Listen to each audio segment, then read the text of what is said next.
Depois de um longo tempo que a gente não se encontrava, estamos mais uma vez reunidos em nome do Senhor Jesus.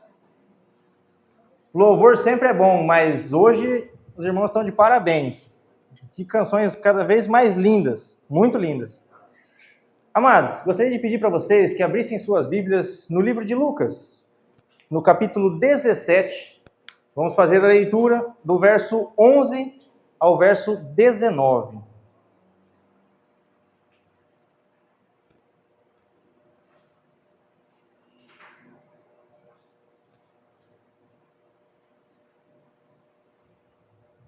Amém?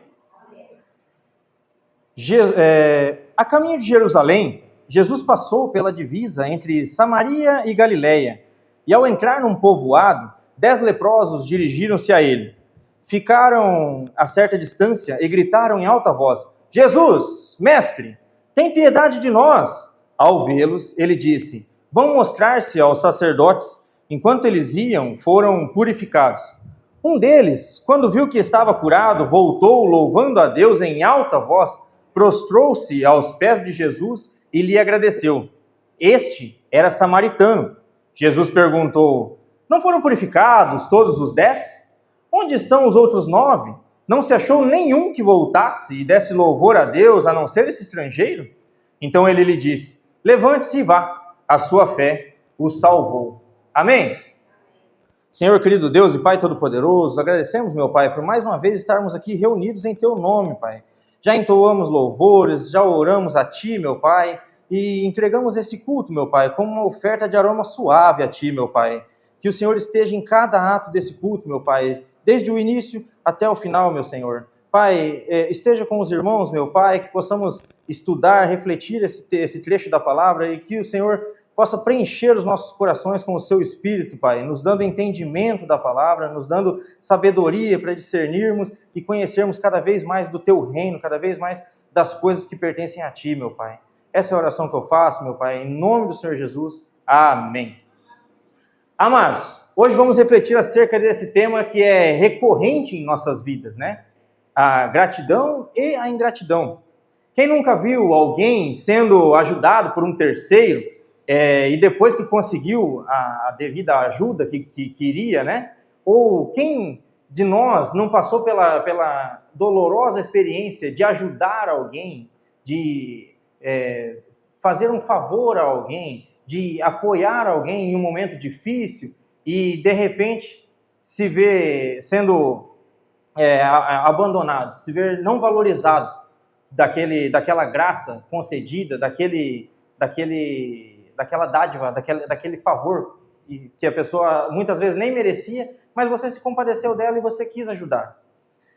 Pois é, se isso acontece conosco, e Jesus Cristo, quando ele desceu à terra, se esvaziando de si, esvaziando da sua glória do unigênito do Pai, ele também passou por diversas situações que são corriqueiras do nosso dia a dia. E como ele deveria passar por todas as situações corriqueiras que são a nós no dia a dia, isso também não lhe foi ele não foi preservado também dessa ingratidão. O contexto desse texto, amados, se dá no caminho de Jerusalém, quando Jesus estava passando, como mencionado no verso 11, de Samaria, entre a Samaria e Galiléia. Samaria mais abaixo, Galiléia um pouco mais acima. Eram duas províncias, né, do território de Israel, né? Entre esses dois territórios, provavelmente teria um leprosário, uma vila de pessoas que são leprosas, que têm a doença da lepra. Eles, se os irmãos bem lembram, eles deveriam ficar isolados do restante da população. Alguém acometido por lepra, ele não poderia ficar junto do povo. Então eles colocavam esses leprosários fora da cidade, em lugares intermediários, em lugares assim, entre uma localidade e outra, porque aí leprosos da Samaria, da Galiléia, de todas as localidades iam se encontrar ali para perecer da lepra, ou se Deus agraciasse de serem curados ali para depois retornarem aos seus lares. Mas a questão da cura era praticamente só um milagre do Senhor, né? Então, Quem era acometido de lepra, ele passava por diversas dificuldades. Ele perdia a sua identidade, para começo, porque ele tinha um convívio social. Você tinha a sua família, você tinha o seu convívio social, os seus amigos, a sua religião, as pessoas que conviviam contigo, né? E aí, de uma hora para outra, se você fosse encontrado com uma mancha na pele, aquela mancha começasse a branquear os cabelos, você deveria ser encaminhado ao sacerdote, como diz lá em Levítico 13, né, as diretrizes para tratar dos casos de lepra. Seria levado ao sacerdote. E aí o sacerdote observaria aquela lesão. Se dentro de um tempo aquela lesão não melhorasse, você era considerado impuro, considerado leproso, e a partir daquele momento você iria para fora dos limites da cidade. Ali, as pessoas deveriam ficar a uma boa distância de você. E todas as vezes que você fosse passar próximo de uma pessoa limpa, de uma pessoa pura, considerada pura, você deveria gritar: impuro, impuro. Deveria andar somente com vestes rasgadas, somente com vestes sujas, maltrapilho, porque você não deveria ser confundido. Obviamente, um pouco por conta da doença, ninguém gostaria de pegar essa doença, mas porque a lepra era considerado uma doença que deixava você impuro. Você era classificado como um pecado. Se você fosse considerado pecador, você teria lepra. A lepra, ela era bem democrática. Ela acometia tanto pessoas da Judéia, da Samaria, de todas as localidades. Não se importava com classe social, não se importava se você fosse rico, se você fosse pobre, se você fosse o rei, importante, muito importante, se você fosse alguém muito pobre, muito mendigo, ela não se importava, era bem democrática, ela acometia a todos.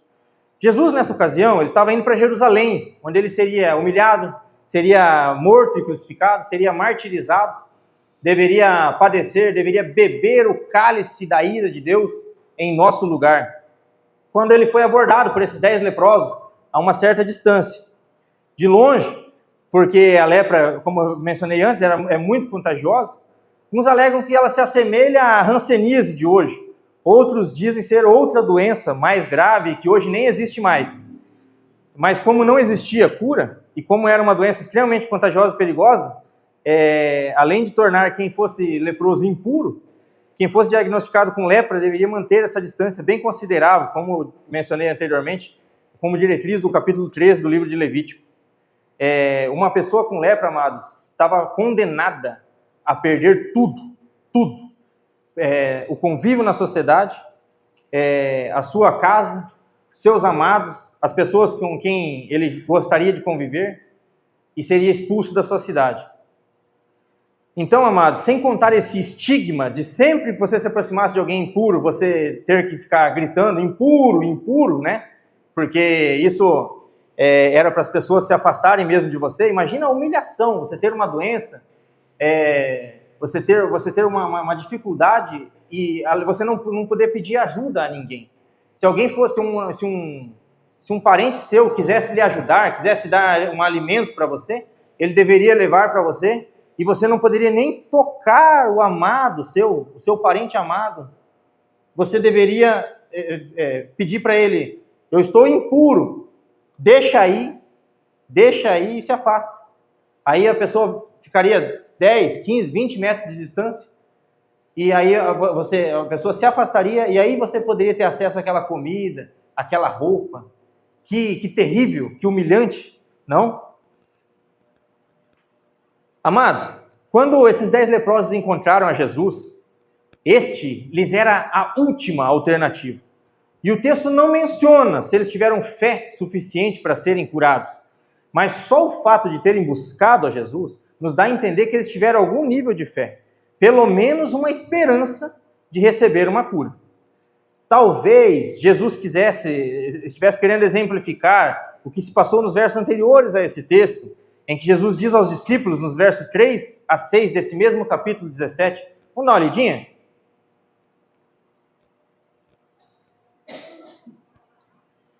Tomem cuidado. Se o seu irmão pecar, repreenda-o. Se ele se arrepender, perdoe-lhe. Se ele pecar contra você 7 vezes no dia, e 7 vezes voltar a você e disser, estou arrependido, perdoe-lhe. Os apóstolos disseram ao Senhor, aumenta a nossa fé. Ele respondeu, se vocês tiverem fé, do tamanho de uma semente de mostarda, poderão dizer a essa moreira, arranque-se e plante-se no mar, e ela lhes obedecerá. O foco aqui, amados, é a questão do pedido de perdão e essa constância no pedido de perdão. A pessoa está errando com você e você está perdoando. A pessoa volta a errar com você, você volta a perdoar. É por isso que os discípulos pediram mais fé, porque é difícil, é complicado. Muitas vezes não queremos. A gente fala talvez umas 3 vezes, né? Mas a gente fica muito ressabiado, cabreiro com a pessoa que ela falha com você recorrentemente. Então o Senhor, ao passar esse vilarejo, encontrou uma oportunidade boa, de repente, de exemplificar de forma material como lidar com a ingratidão desse irmão que pecou 7 vezes e foi perdoado, do verso 3. Quando esses leprosos gritaram, pedindo que Jesus tivesse piedade deles, o que eles queriam de verdade, os leprosos, era a cura da doença em si.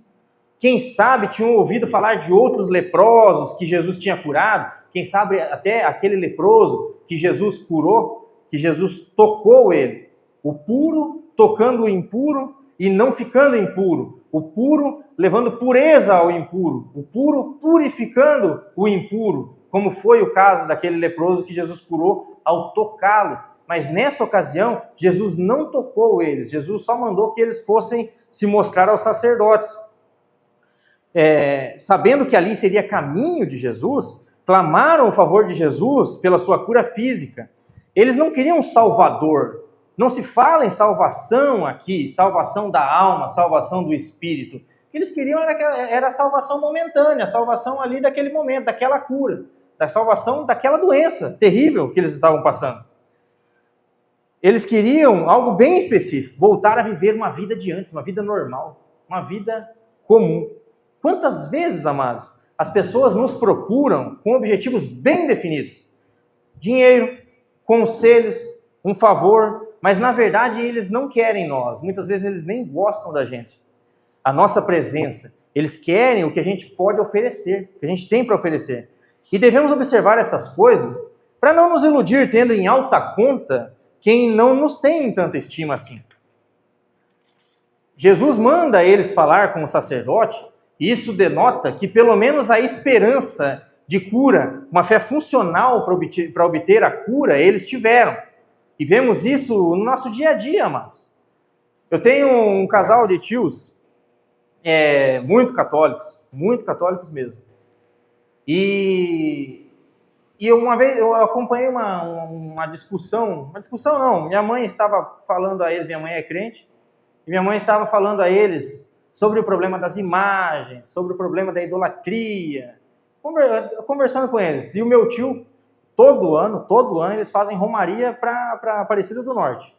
Meu tio, meus tios, eles são muito fervorosos mesmo, são bem católicos mesmo, são católicos de servir na igreja e tudo. E assim, deixa eu ficar mais pro lado de cá, que o microfone vai pegar. Então assim, aí,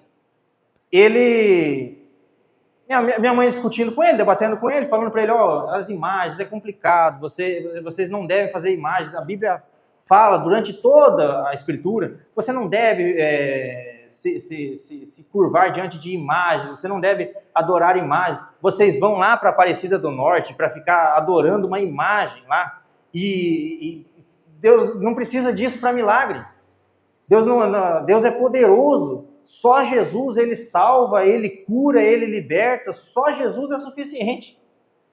E meus tios encurralaram minha mãe.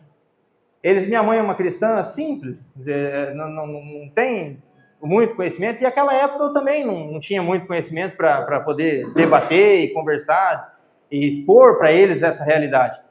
Mas a minha mãe ficou calada, porque eles falaram assim para ela assim, tá, beleza, tudo bem.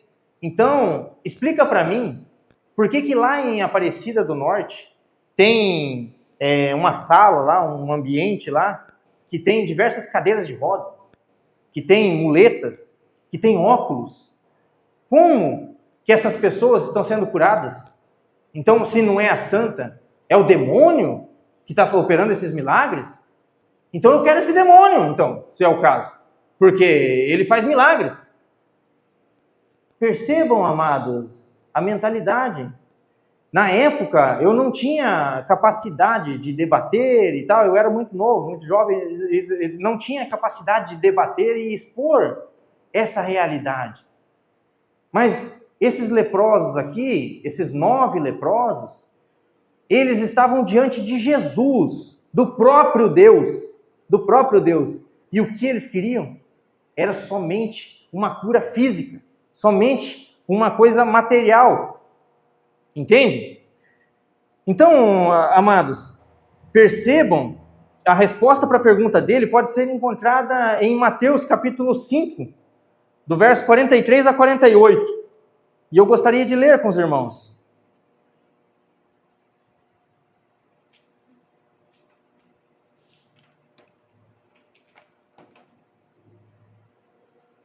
Deixa eu aproveitar e tomar uma aguinha.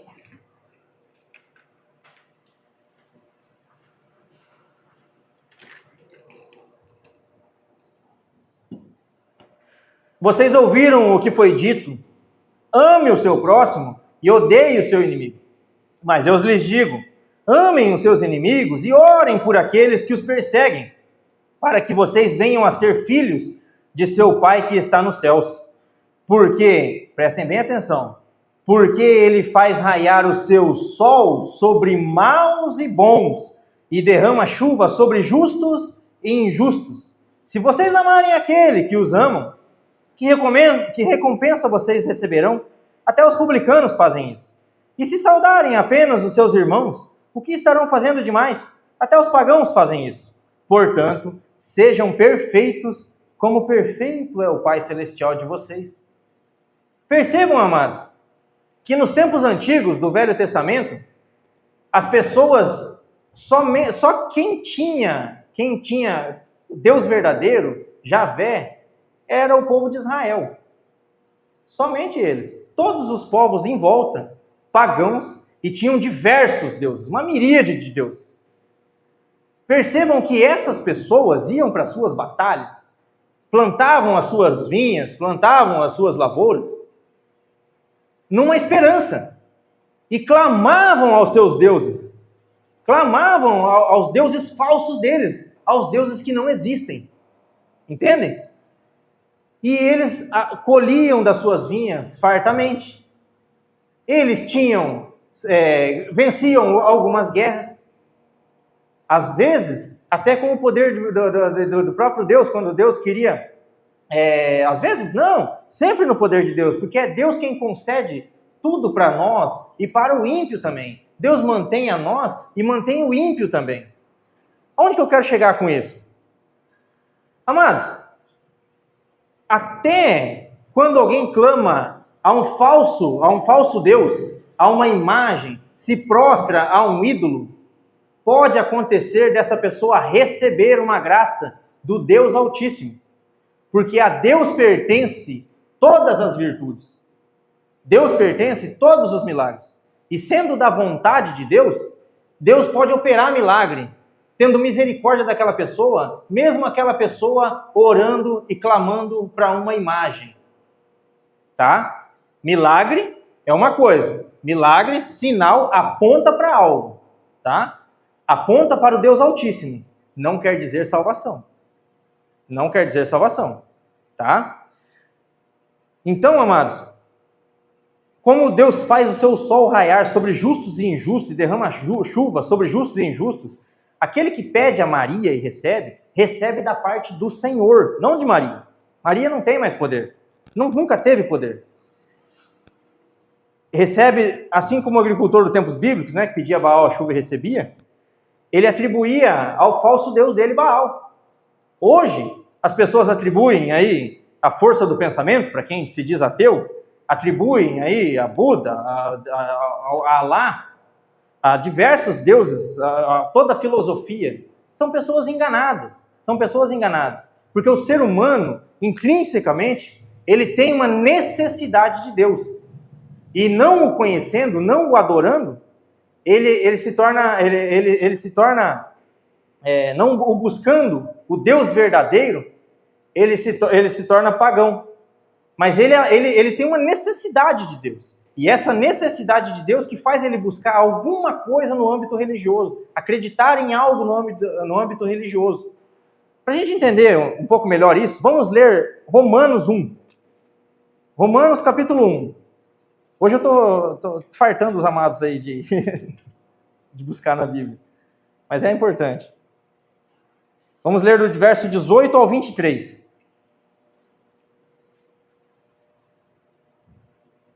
A ira de Deus contra a humanidade.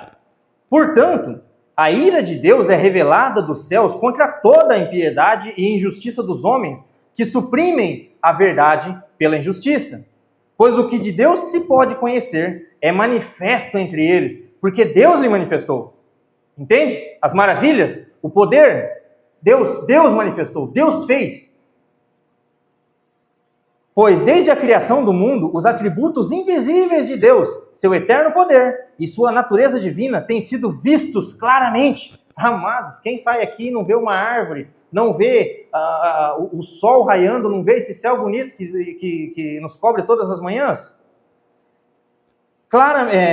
Seu eterno poder e sua natureza divina têm sido vistos claramente, sendo compreendidos por meio das coisas criadas, de forma que tais homens são indesculpáveis, porque tendo conhecido a Deus, ou seja, conhecido o poder de Deus, conhecido as maravilhas de Deus, conhecido o maravilhoso poder de Deus, a graça de Deus, os seus atributos invisíveis e comunicáveis conosco, não glorificaram como Deus, nem lhe renderam graças, mas os seus pensamentos tornaram-se fúteis e o coração insensato deles obscureceu-se. Dizendo-se sábios, tornaram-se loucos. Ou seja, dizendo conhecer a Deus, dizendo servir a um Deus, servir a uma divindade, servir a uma volição do seu coração pecaminoso, tornaram-se loucos e trocaram a glória de Deus, imortal, por imagens feitas segundo a semelhança do homem mortal, bem como de pássaros, quadrúpedes e répteis. Amados, aqui Paulo está dizendo que o homem natural ele pode ter um vislumbre de Deus e uma consciência da existência de Deus através da natureza e da sua criação. E que o homem se torna indesculpável à medida que atribui a coisas criadas o poder eterno do Criador.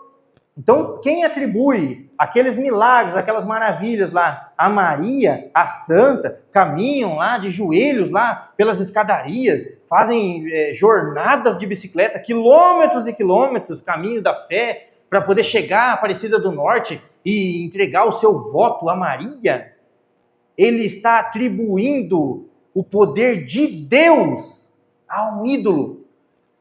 Entende? Ou seja, o homem vê tudo o que existe, ao invés de chegar à conclusão lógica que Deus existe, que existe um Deus e que eu preciso buscá-lo e obedecê-lo, ele adora o resultado do poder de Deus e não o Deus do poder em si. Percebam, amados? Esse foi o caso desses 9 leprosos que não voltaram. Eles sentiram-se satisfeitos com o milagre feito e o poder manifesto sobre eles, mas não reconheceram a Deus diante deles manifesto na pessoa de Cristo. Amados, as pessoas atribuem poder demais a Satanás e aos falsos deuses. Existem pessoas que chegam ao absurdo, e eu espero que amado nenhum dessa congregação pense assim, de que é possível alguém fazer um pacto com o demônio. Tem pessoas que pensam esse absurdo, que é possível fazer um pacto com o demônio. Tal cantor, ele fez um pacto com o demônio para obter sucesso, para obter poder. Tal político entregou tal coisa ao demônio. Amados, o demônio pode enganar essas pessoas enganar essas pessoas e eles pensarem que o poder deles advém disso. Mas a palavra de Deus diz que até o governante que governa nós, quem colocou lá foi Deus. Então, se ele atribuiu a demônio, se ele diz que fez um pacto de sangue com o demônio, é pura enganação. É o demônio cirandando na mente dele, incutindo essas coisas na mente dele, para ele achar que o demônio tem algum poder sobre as coisas da terra, sobre as coisas nessa terra. O demônio não tem poder algum, amados.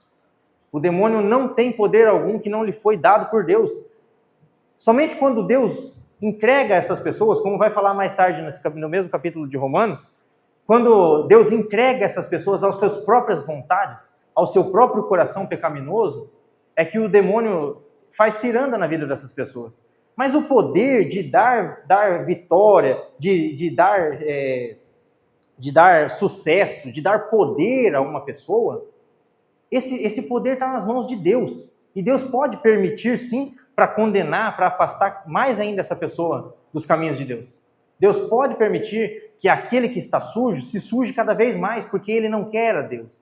Mas percebam, amados, a gente não fica indiferente quando a gente fala, quando o assunto é reino, quando o assunto é tudo nessa vida, a gente nunca é indiferente. Ou a gente está caminhando a passos largos para o céu, ou a gente está caminhando a passos largos para o inferno. E esses que julgam ter feito um pacto com o demônio, não precisavam, porque eles já têm. Todo aquele que nega a Deus, todo aquele que não professa sua fé em Cristo, ele já tem um pacto com o demônio. Esse pacto é quebrado quando a pessoa se rende a Cristo, se dobra seus joelhos, arrepende-se dos seus pecados e entrega a sua vida verdadeiramente a Deus. Aí sim, essa pessoa rompe esse pacto com o diabo. Agora, uma vez que a pessoa não reconhece a Cristo como seu único e suficiente Salvador, não precisa de pacto. Ele já é do demônio. Ele já é do diabo. Percebam, amados, que aconteceu um milagre extraordinário e ainda assim a pessoa agraciada não ser salvo. É possível não ter conhecido Cristo, mesmo estando diante dele, pois o objetivo dessa pessoa, a necessidade dessa pessoa é material, é física, não é Cristo, não é espiritual.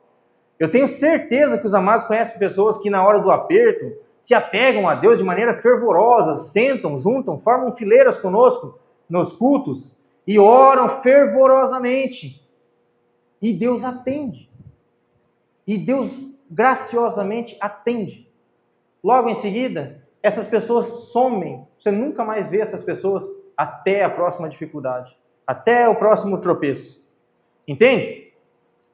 E essas pessoas estão buscando alívio nessa terra, elas não estão buscando conforto do espírito, da alma, elas não estão buscando vida eterna, elas não estão buscando salvação, elas não estão buscando agradar a Deus. Para essas pessoas, o céu não é interessante. Para essas pessoas, elas não vão para o céu. Não é porque Deus não tem misericórdia e graça suficiente para perdoar elas dos pecados delas. É porque elas não querem a Deus. Porque elas rejeitam a presença de Deus. E no céu será só presença de Deus, será só presença de Jesus.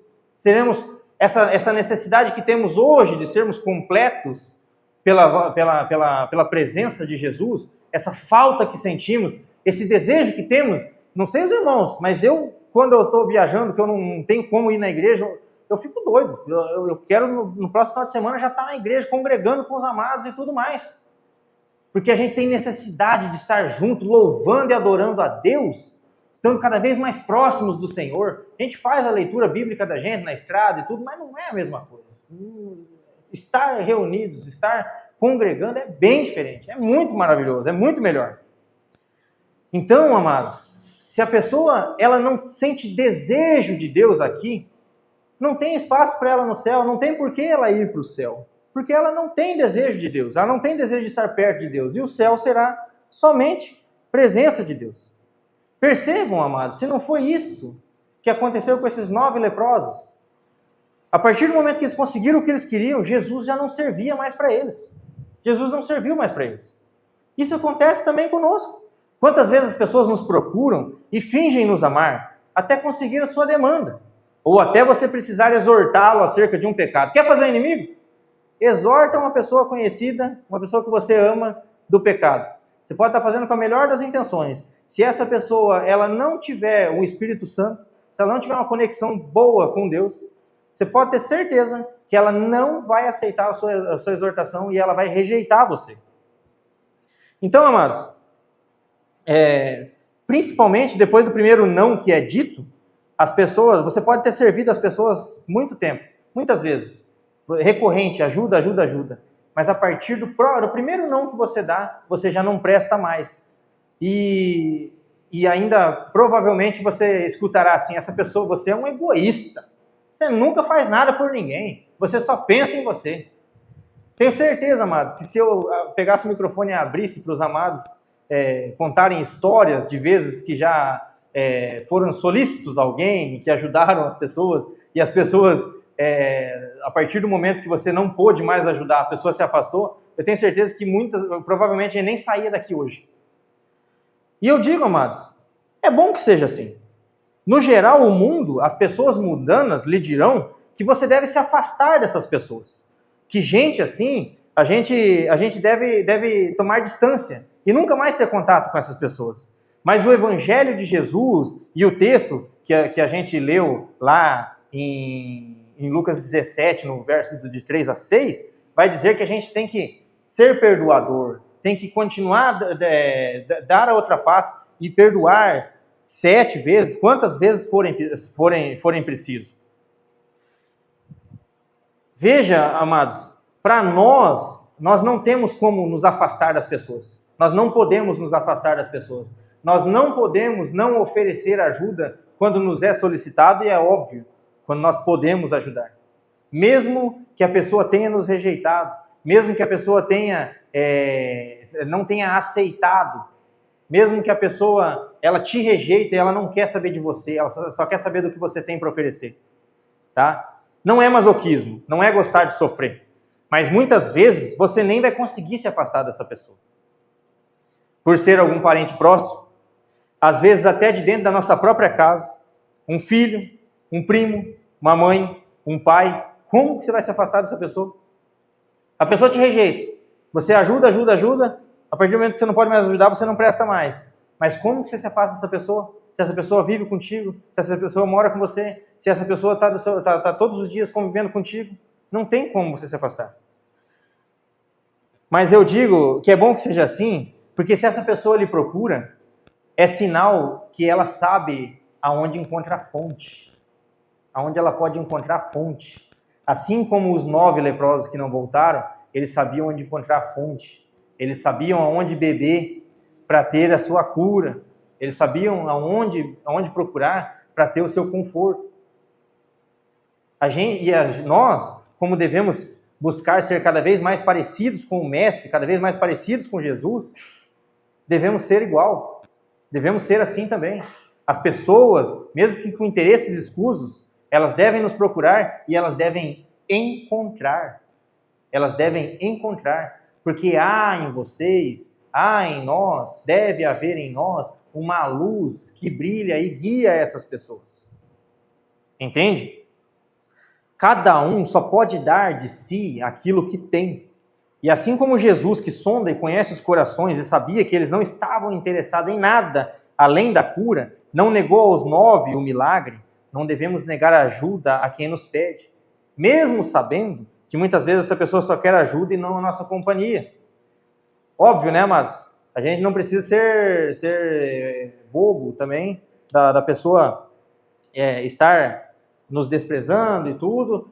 Você deve ajudar, mas deve ter a consciência de que você não se iludir, não se envolver. Algumas vezes você vai precisar não se envolver emocionalmente com aquela ajuda.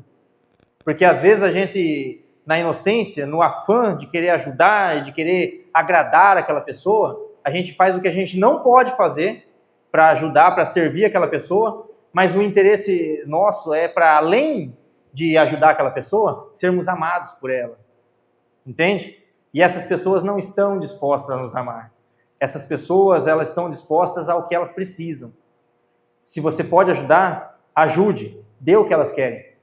Dê o que elas querem. Porque elas observando as suas atitudes, muitas vezes você ganha ela para o Senhor através das suas atitudes. Mas tenhamos discernimentos, tenhamos discernimento, assim como Jesus teve discernimento. Jesus não saiu correndo atrás dos leprosos purificados e falou assim: voltem aqui, vocês não vão me agradecer?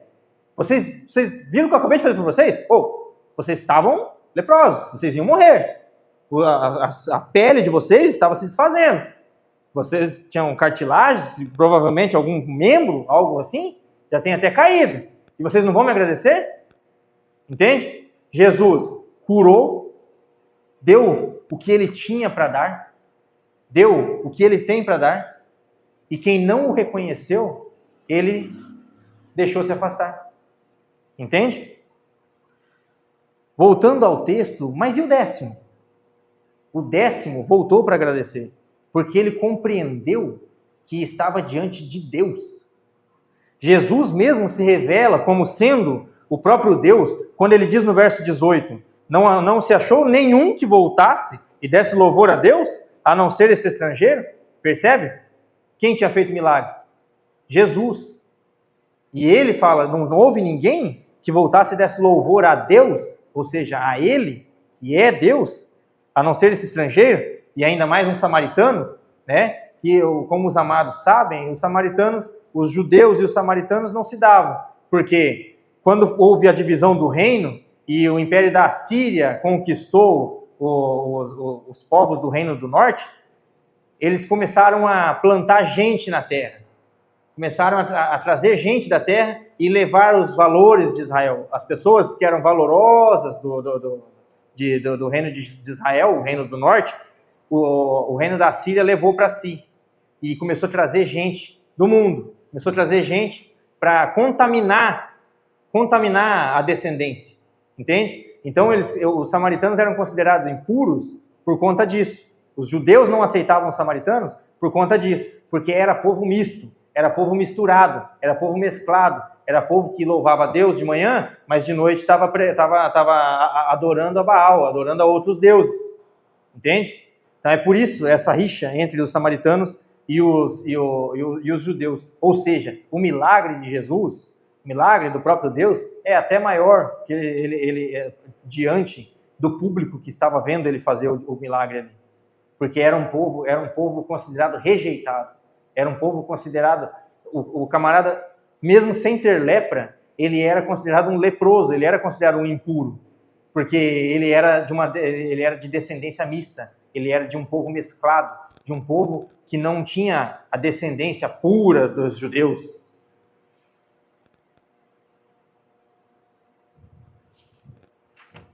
O 10º entendeu, amados, que mais importante que o milagre era quem havia feito o milagre. Não temos relatos se eles tinham chegado a ir até o sacerdote se apresentar, e aí esse 10º voltou, ou se no caminho, percebendo que ele estava ali, ele nem foi ao sacerdote e já voltou, já veio adorar a Deus, já veio adorar a Jesus, tá? O texto fala que eles se perceberam curados, né? E esse voltou. Mas não fala se ele voltou antes de ter ido ao sacerdote, se apresentar ao sacerdote, ou depois. Ou seja, nem fazia. Se ele voltou, principalmente se ele voltou antes de se apresentar ao sacerdote, ele nem se importou com as minúcias da lei, com as minúcias da legislação da época, para ele poder ter um convívio social. Ele queria era adorar aquele que o tinha curado. Ele entendeu que ele estava diante de Deus e que ele não podia mais viver nem um segundo longe da presença do Senhor. Que ele deveria adorá-lo, se prostrá-lo naquele momento, naquele minuto. A este, o milagre foi superior, porque a este lhe foi dada a salvação eterna e, consequentemente, a presença de Jesus por toda a eternidade. Quem quer milagres terrenos, por mais extraordinários que eles possam parecer, eles são o que são, terrenos, passageiros. Já quem, assim como o 10º, que para além do milagre recebeu a Cristo como Salvador, o milagre nunca acaba.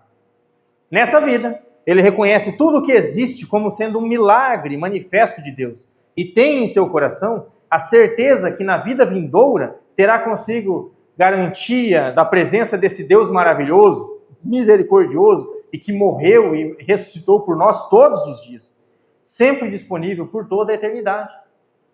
Finalizando, amados, que andemos na contramão dessa sociedade mundana, que possamos sempre estar tão cheios do Espírito Santo, que sempre possamos oferecer somente o que de melhor nós temos, que é Cristo, sem nos preocupar com reconhecimento externo.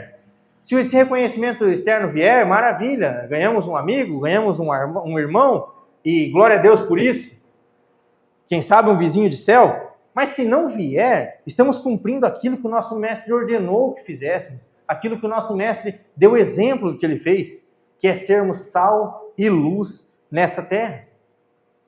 Não busquemos o reconhecimento, amados. Aquele que visa essas coisas, o Senhor diz em sua palavra que já ganhou o seu galardão, não tem mais nada para ele. Então, que nosso reconhecimento venha da parte de Deus. Que tenhamos sempre a convicção de que não é um valor para o mundo aquele que ajuda, que serve. Tenhamos essa consciência. Que busca barganhar algo como moeda de troca. Mas que para o cristão, que tenha consciência de que ele estava morto e que não tinha possibilidade de fazer nada para barganhar a sua salvação e que mesmo sem merecer, Jesus já garantiu, a este ajudar, servir e amar é o seu padrão de vida, é o seu estilo de vida. Amém? Vamos ficar de pé?